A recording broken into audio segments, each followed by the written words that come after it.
Hello guys, welcome to my YouTube channel. কেমন আছো তোমরা? এখন আমরা কথা বলবো হচ্ছে Hrithik Roshan, junior NTR and Kiara Advani star আর আজকেই থিয়েটারে রিলিজ হওয়া ফিল্ম, যেটা একটা স্পাই ইউনিভার্সের ফিল্ম, যেটা একটা সিকুয়াল ফিল্ম, যেটার নাম হচ্ছে ওয়ার 2, যেটা 2025-এর অন্যতম একটা মোস্ট হাইপড, একটা much awaited, most anticipated film, যেটা আজকে থিয়েটারে রিলিজ হয়েছে। কুলির সাথে ক্ল্যাশ করেছে এই সিনেমাটি এবং ওয়ার 2 এর অ্যাডভান্স বুকিং খুবই কম ছিল, কুলির অনেক মানে ব্যাপক ছিল। তো আজকে আমি ফার্স্ট ডে কুলি দেখেছি, কুলি রিভিউ আমার চ্যানেলে আপলোড করেছি, আপনারা সকলেই চাইলে গিয়ে দেখতে পারেন। ঠিক আছে, যারা এখনও দেখেননি বা যারা চ্যানেলটাকে সাবস্ক্রাইব করেননি অবশ্যই সাবস্ক্রাইব করে দেবেন এবং আমার হিন্দি চ্যানেলটার লিঙ্ক ডিসক্রিপশানে আছে, অবশ্যই গিয়ে চেক আউট করবেন, সেখানে আমি লাইভ রিয়াকশন দিই।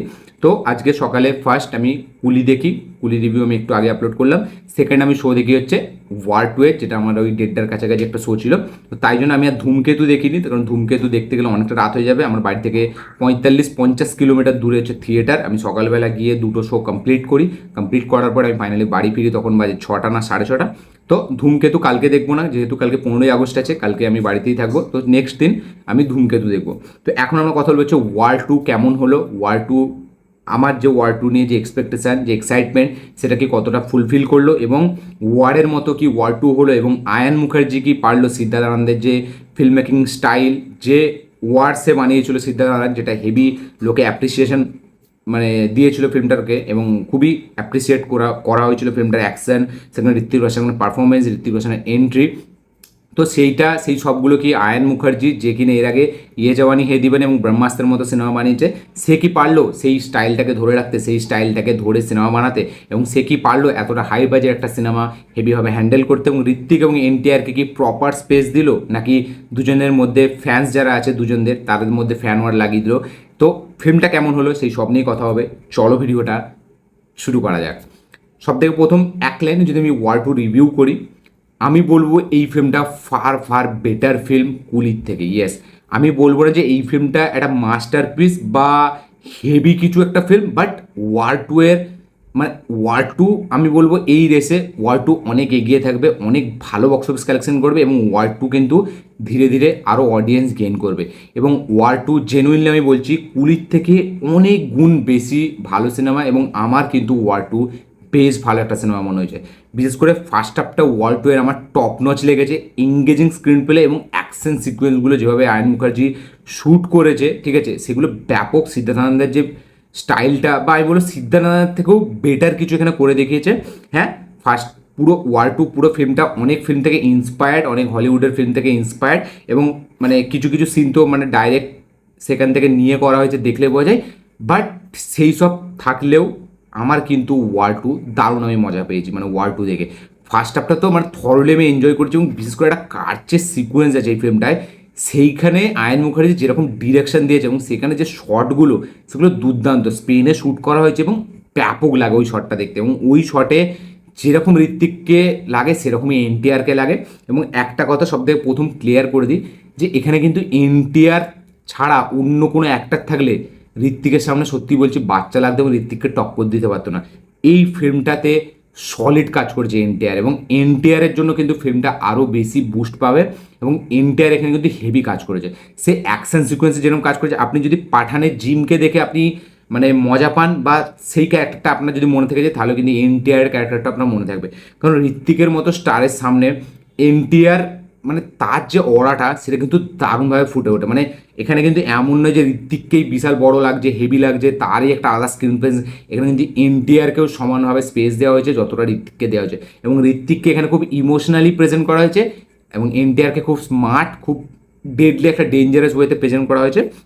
এবং দুজনের প্রেজেন্টেশনে আমি বলবো ভালো। হ্যাঁ, আমি একটা জিনিস খুব ডিসঅ্যাপয়েন্টমেন্ট হয়েছি, যে মানে ওয়ারের মতো একটা এন্ট্রি সিকোয়েন্স দরকার ছিল। মানে ওই যে হেঁটে আসা, মানে ওয়ার 2-তে ফার্স্টে শর্টটাই অ্যাকশন সিকোয়েন্সে চালু হচ্ছে, সেই ফাইট সিকোয়েন্সটা ভালো, বাট মানে সেই লেভেলের একটা বুস্ট বা একটা ইউফোরিয়া ক্রিয়েট করে না, যেটা ওয়ারে শুধু হেঁটে আসাটা ক্রিয়েট করে। এবং ওই সিনটা আনম্যাচেবল, ওই সিনটা বিশাল লেভেল আইকনিক সিন। আমি ভাবছিলাম ওই রকম কিছু একটা থাকবে যেটা আমি দেখবো, বাট সেরকম কিছু নেই।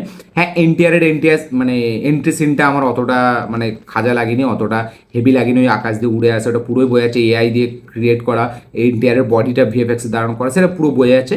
বাট এনটিআরের একটা জায়গায় শট আমার হেভি লেগেছে, যেটা হচ্ছে মানে ওই যে চেস সিকোয়েন্স যেটা গাড়িতে, যেখানে ঋত্বিককে সে তাড়া করবে এবং ঋত্বিকের মেয়ে থাকবে পাশে এবং ঋত্বিক এনটিআর একটা বড় হ্যামারে এবং ঋত্বিক মিনি কুপারে, ওই যে সিকোয়েন্সটা ওইটাকে আমার সলিড আমি এনজয় করি। ওই সিকোয়েন্সটা আমি রিপিট ভ্যালু বিশাল আমার আমার কাছে, এবং ওই সিকোয়েন্সটা আমি দারুণ মজা পেয়েছি। মানে অনেক হলিউড ফিল্মে আমরা দেখেছি ফাস্ট অ্যান্ড ফিউরিয়াস থেকে বিশালভাবে ইন্সপায়ার্ড, ওই সিনটা দেখলেই বোঝা যায় সেটা মানে ফাস্ট অ্যান্ড ফিউরিয়াস 7, 8 যদি আপনি দেখেন তো বিশাল লেভেলে ইন্সপায়ার্ড, বা ফাস্ট অ্যান্ড ফিউরিয়াস লাস্টের 3-4টে পার্ট আপনি দেখলে সেটা আপনি বুঝতে পারি যাবেন যে ওখান থেকে বিশাল লেভেলে ইন্সপায়ার্ড। বা আমি যদি বলি মানে কি বলবো, ওই আর একটা কি সিনেমা ছিল, ওই সিনেমাটা থেকেও বিশাল লেভেলে এই সিনেমাটা মানে কি বলবো, এটা কাইন্ড অফ ওই জেমস বন্ডের যে সিনেমাটা সেই সিনেমাটার মতো অনেকটা এই সিনেমাটা, সেই জেমস বন্ডের যে লাস্ট সিনেমাটা নো টাইম টু ডাই, সেখান থেকেও অনেকটা এখানে ইন্সপায়ার্ড এটা মনে হলো আমার। আমি পুরো রঙও হতে পারি, বাট ফাস্ট অ্যান্ড ফিউরিয়াস থেকে তো পুরো ডেফিনেটলি ইন্সপায়ার্ড হয়ে বানিয়েছে এবং সেই সিকোয়েন্সটা পুরোপুরি দেখলে বোঝা যায়।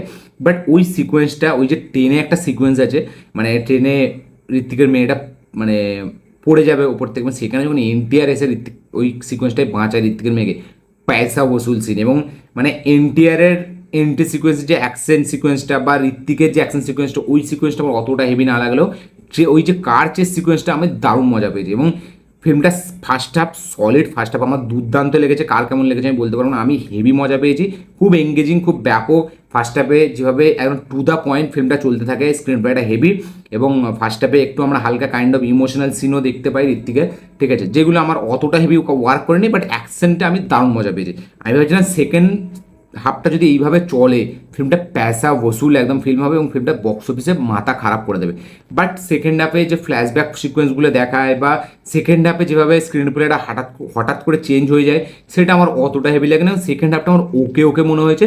হ্যাঁ, ক্লাইম্যাক্সের যে ফাইট সিকোয়েন্স সেটা দুর্দান্ত, সেখানে ইমোশনাল যে বন্ডিংটা, সেখানে যে ইমোশন সিনটা সেটা দুর্দান্ত কাজ করে, এবং সেখানে এনটিআরের পারফরমেন্স অসাধারণ, এবং পুরো থ্রু আউট স্ক্রিন প্লেতে এনটিআর যখনই থাকবে তখনই কিন্তু এই ব্যাপক লাগে, এবং এনটিআরের ওই যে ডিপ ভয়েস, এবং সে যখন তাড়া করছে ঋত্বিকের পেছনে যাচ্ছে না, দেখলে মনে হচ্ছে যে ঋত্বিককে তাড়া করতে পারে কেউ এরকম একজন, এবং ঋত্বিকের মানে ঋত্বিকের যে ফিজিক তার সঙ্গে মানে এনটিআর দাঁড়াচ্ছে না এরকম মনে হচ্ছে না যে একদম খেলো, মানে এনটিআরও ততটাই টক্কর দিচ্ছে যতটা ঋত্বিক এনটিআরকে টক্কর দিচ্ছে, এবং আমি বলবো পারফেক্ট ব্যালেন্স করেছে এখানে আয়ন মুখার্জি।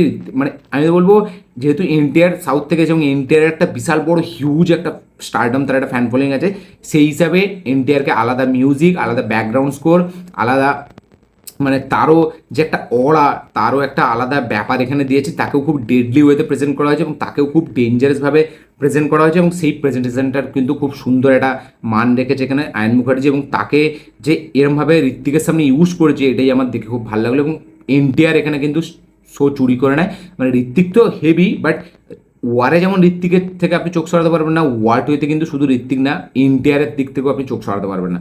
বাট ওভারঅল যদি আমি ফিল্মটাকে বলি, আমার ফিল্মটা একটা ডিসেন্ট মানে ভালো ফিল্ম আমার মনে হয়েছে। আমি কুলির থেকে তো ফার এটা কুলির সাথে আমি এটা কম্প্যারিজন করবোই না, কারণ কুলির থেকে অনেক গুণ বেশি এটা একটা ভালো ফিল্ম হয়েছে। বাট ওয়ারের হিসাবে যদি দেখি, ওয়ারের থেকে বেটার ফিল্ম আমি এটাকে বলবো ওয়ার টুকে, এবং ওয়ারের থেকে অনেক বেশি সিকোয়েন্স হেভি ডিজাইন এখানে আছে।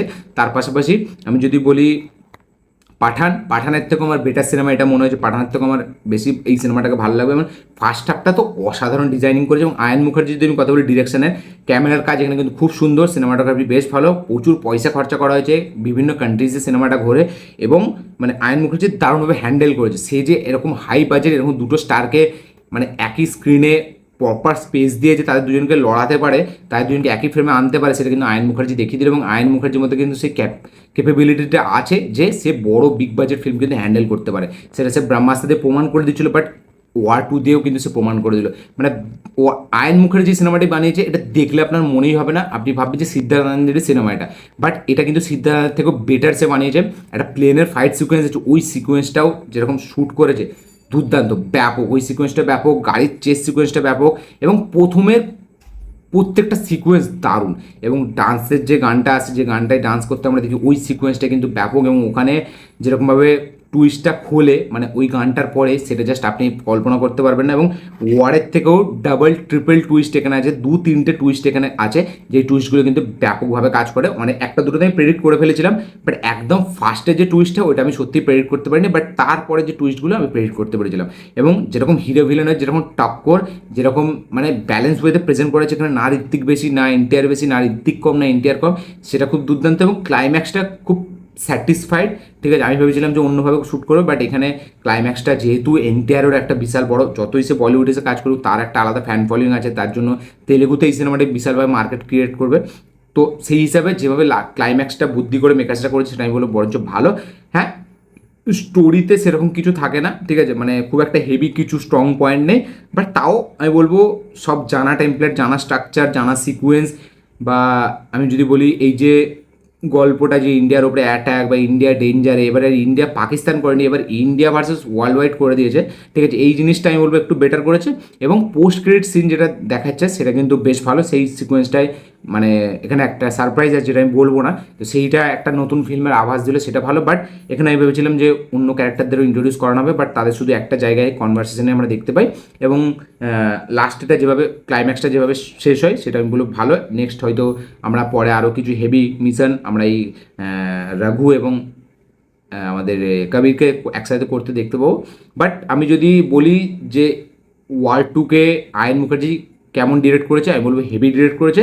তার পাশাপাশি আমি বলবো সে একটা ভালো ফিল্মও বানিয়েছে, সে কিন্তু দুটো স্টারকে প্রপার হ্যান্ডেল করেছে, দারুণ দুজনকে স্পেস দিয়েছে, অ্যাকশন সিকোয়েন্স টপ নচ, দেখতে মজা লাগে। এবং কিছু কিছু সিন তো হেভি, মানে হলিউড থেকে বিশালভাবে ইন্সপায়ার্ড হলেও দেখা দেখা সিন মনে হলো, যেভাবে প্রেজেন্ট করেছে প্রেজেন্টেশনটা খুব ভালো, আমার তো বেশ ভালো লেগেছে ওয়ার টু। হ্যাঁ, আমি বলবো না যে এটাকে আমি রিপিটে হয়তো অনেকবার দেবো, বাট ফার্স্ট হাফটা কিন্তু আমি রিপিটে অনেকবার দেখতে পারি, ফার্স্ট হাফটা আমার দারুণ মজা লেগেছে। সেকেন্ড হাফটার কথা আমি বলতে পারবো না, এবং সেকেন্ড হাফে অনেক জায়গায় ল্যাগ করে ফিল্মটা, সেকেন্ড হাফে ধ্যানটা অনেকটা ভটকে যায়, অনেকটা ফিল্মের স্ক্রিন প্লেটা অতটা এঙ্গেজিং করে রাখতে পারে না, যে ফ্ল্যাশব্যাক পোর্শনগুলো বা এখানে যেরকমভাবে একটা ফিল্মটা মানে মানে কী বলবো, একটা দেশের দিক থেকে পার্সোনাল দিকে চলে আসে, ঠিক আছে, সেই জিনিসটা আমি বলবো একটা কাইন্ড অফ ভালো। এবং ক্লাইম্যাক্সটা যেরকম ইমোশনাল ফাইট সিকোয়েন্স ওখানে রাখা হয়েছে, যেরকম ইমোশনাল এনটিআর পারফরমেন্স দিয়ে যেরকম ফুটিয়ে তুলেছে, সেই পারফরমেন্সটা কিন্তু সলিড। এবং লাস্টে দুজনেরই পারফরমেন্স অসাধারণ, ঋত্বিক এবং এনটিআর দুজনের, এবং দুজনের কেমিস্ট্রি কিন্তু দারুণ ফিল্মটাতে জুড়ে করে, এবং দুজনকে কড়া টক্কর দেয়। ঋত্বিকের সামনে এনটিআর কিন্তু দারুণ, এনটিআরের সামনে ঋত্বিকও কিন্তু দারুণ, প্রপার ওয়েতে ব্যালেন্স করেছে আয়ন মুখার্জি। এবং আমি বলবো আয়ন মুখার্জিকে আরও বড় ভালো ভালো বিগ বাজেট সিনেমা অফার করা দরকার, সে কিন্তু খুব ভালো হ্যান্ডেল করেছে। এবং ক্যামেরার কাজ কিন্তু একটু দুর্দান্ত, ক্যামেরাগুলো যেভাবে শিফট হয় এত ফাস্ট ফরওয়ার্ড চলতে থাকে, সেগুলো কিন্তু দুর্দান্ত। এবং অ্যাকশন সিকোয়েন্স হ্যাঁ সবই সিজিআইয়ের মাধ্যম দিয়ে হলেও মানে ব্যাপক, আমার ফার্স্ট হাফটা হেভি লেগে সত্যি বলছি, আমি জাস্ট ফার্স্ট হাফটা ভুলতে পারছি না। এবং প্রত্যেকটা অ্যাকশন সিকোয়েন্স সেগুলো টপ নচ, মানে এন্ট্রি দুটো সিন বাদ দিয়ে প্রত্যেকটা অ্যাকশন সিকোয়েন্স দেখতে মজা লাগে, প্রত্যেকটা অ্যাকশন সিকোয়েন্সের হেভি মজা আছে। এবং ক্লাইম্যাক্সটা খুব সুন্দর, যে একে অপরকে যেভাবে মাত দেয়, একটা জাহাজের স্পিড বোর্ডের একটা সিন আছে ফাইট সিকোয়েন্সে, সেই সিনটাও খুব সুন্দর। বা আমি যদি বলি এয়ারপ্লেনের শটটা, সেটা দারুণ, ক্লাইম্যাক্সের ফাইট সিকোয়েন্স খুব হেভি। তো ওয়ার টু সব দিক থেকে বিচার যদি আমি করি, আমার ব্যাপক একটা সিনেমা মনে হয়েছে, যেটাকে আমি খুব মানে পয়সা বসুল সিনেমা আমি বলবো, ঠিক আছে। সেকেন্ড হাফের কিছু ল্যাগ আছে, কিছু ডিসঅ্যাপয়েন্ট বলছি, কিছু নেগেটিভ আছে, বাট তা সত্ত্বেও ফিল্মটা কিন্তু যথেষ্ট আপনার পয়সা উসুল হয়ে যাবে। তো আমার বেশ মজা পেয়েছি ওয়ার টু দেখে। হ্যাঁ, আমি বলবো না এটা মাস্টারপিস বা এটা হেভি একটা সিনেমা বা এটা একটা ব্যাপক সিনেমা, এটা টাইগার জিন্দাহের মতো সিনেমা, এটাকে আমি বলবো না, বাট আমি বলবো যে স্পাই ইউনিভার্সের যদি সব থেকে হেভি কোনো সিনেমা থাকে মানে টাইগার জিন্দাহের পরে, সেটা হচ্ছে ওয়ার টু। মানে টাইগার জিন্দা এবং ওয়ার টুকে আমি দুজনকে একসাথে রাখতে পারি, বাট মানে আমি বলবো মানে টাইগার জিন্দা এবং ওয়ার টু যদি একসাথে চালানো হয়, লোক হয়তো বেশি প্রেফার করবে টাইগার জিন্দাকে, কারণ সেটা একটু রিয়েলিস্টিক অ্যাপ্রোচে বানানো ছিল। এখানে তো অনেক কিছু জাস্ট উড়ে আড়ে হচ্ছে, বাট তাও আমি বলবো স্পাই ইউনিভার্সের বেস্ট ফিল্ম আমার কাছে পাঠানের থেকেও ওয়ার টু, এবং ওয়ারের পরে ওয়ার টু। এবং ওয়ারে যে এন্ট্রি সিকোয়েন্সগুলো ছিল ওইগুলো এইভাবে সেখানে আয়ন মুখার্জি মানে সেইভাবে ডিজাইন করতে পারেনি, বাট এন্ট্রি সিকোয়েন্স ওয়ারে যেটা ছিল সেটা মারাত্মক ছিল। ওয়ার টু সেরকম এন্ট্রি সিকোয়েন্স হেভি লাগেনি, বাট এন্ট্রি সিকোয়েন্স ছাড়া যে অ্যাকশন সিকোয়েন্সগুলো ফার্স্ট হাফটা দারুণ এঙ্গেজিং, সেখানে হাফে কিছু নেগেটিভ কিছু ল্যাগ আছে, বাট তারপরেও সেখানে একটা ওয়াচেবল ডিসেন্ট হয়ে যায়, এবং সব কিছু মিলে ফিল্মটা কিন্তু পয়সা বসুল একটা ফিল্ম হয়। এবং আপনি দেখে কিন্তু মানে মুখে হাসি নিয়ে স্যাটিসফাইড হয়, মানে থিয়েটার থেকে বেরোবেন। আবার যদি কুলি দেখে নেন তাহলে কিন্তু আরও বিশালভাবে আপনি স্যাটিসফাই হয়ে যাবেন। মানে কুলি দেখে যারা ওয়ার টু দেখবে তার তো ফুল মানে আলাদাই রকম মজা লাগবে, আমার হয়তো এই জন্য আরও বেশি মনে হচ্ছে। বাট ওয়ার 2 আমার কাছে জেনুইনলি একটা ভালো সিনেমা মনে হচ্ছে। আপনাদের কি বক্তব্য, কি মতামত, কি রিয়াকশন, সেটা অবশ্যই কমেন্টে লিখে জানাবেন। যারা যারা দেখেননি দেখবেন ভাবছেন তারা অবশ্যই থিয়েটারে যান এবং ওয়ার 2 দেখুন, দেখে অবশ্যই কমেন্ট করবেন আপনাদের কি বক্তব্য, কি মতামত, কি রিয়াকশন। যারা যারা অলরেডি দেখে নিয়েছেন তাদের কি বক্তব্য, কি মতামত, কি রিয়াকশন অবশ্যই কমেন্টে লিখে জানাবেন। এবং কাদের কাদের মনে হয় যে ওয়ার 2 1,000 কোটি টাকার বক্স অফিস কালেকশন করতে পারবে তারা অবশ্যই কমেন্টে লিখে জানাবেন। কাদের কাদের মনে হয় কুলি সিনেমাটি 500 কোটি টাকা পার করবে তারা অবশ্যই কমেন্টে লিখে জানাবেন। কারা কারা রজনীকান্তের ফ্যান, কারা কারা ঋত্বিক এনটিআরের ফ্যান অবশ্যই কমেন্টে লিখে জানাবেন। কারা কোন মুভিটা মানে আপনারা চান মন থেকে যে এই মুভিটা বেশি চলুক সেটা অবশ্যই কমেন্টে লিখে জানাবেন। এই ছিল আমার রিয়াকশন রিভিউ। ভিডিওটা ভালো লাগে থাকলে লাইক শেয়ার কমেন্ট করে দেবেন। চ্যানেল নতুন হলে চ্যানেলকে সাবস্ক্রাইব করবেন, বেল আইকন প্রেস করতে ভুলবেন না। দেখা হচ্ছে পরের ভিডিওতে, ততক্ষণের জন্য বাই।